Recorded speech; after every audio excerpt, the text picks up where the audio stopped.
নম্বরে milky super market, milky না sorry mini super market, এটার সামনে যে পরিমাণ ক্রাউড হচ্ছে এখন বা যে পরিমাণ জ্যামের, এই জ্যামটা কিন্তু হওয়ার কথা ছিল না। কারণ রাস্তাটা যত পরিমাণ চওড়া, এইটা অনেক আন্তজেলার যে হাইওয়ের চেয়ে কোনো অংশে কম না। ঢাকার একটা লোকাল এরিয়ার রাস্তা হাইওয়ের মধ্যে এত চওড়া, তারপরও জ্যাম। কয়টা কারণ, এই যে ভদ্রলোক দেখা যায় যে উনি গাড়ি নিয়ে দাঁড়া রয়েছে প্রতিবন্ধী কোঠায়, গাড়ি পার্কিং করছে। আর এই যে পুলিশ, তার কথা তো বলতে হয় না, পুলিশ পর্যন্ত পার্কিং করে রাখছে এখানে।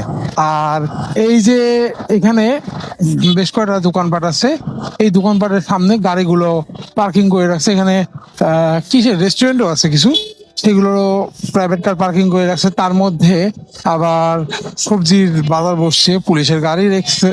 মানে মোটামুটি একটা রাস্তাকে যতভাবে রেপ করা যায়, সরি আসলে মানে আবেগে বললে ফেলেছি আর কি। যাই হোক, যেভাবে করে পারা যায় রাস্তার বাঁশ দেওয়ার, ততভাবে বাঁশ কিন্তু মোটামুটি সবাই মিলে দিচ্ছে।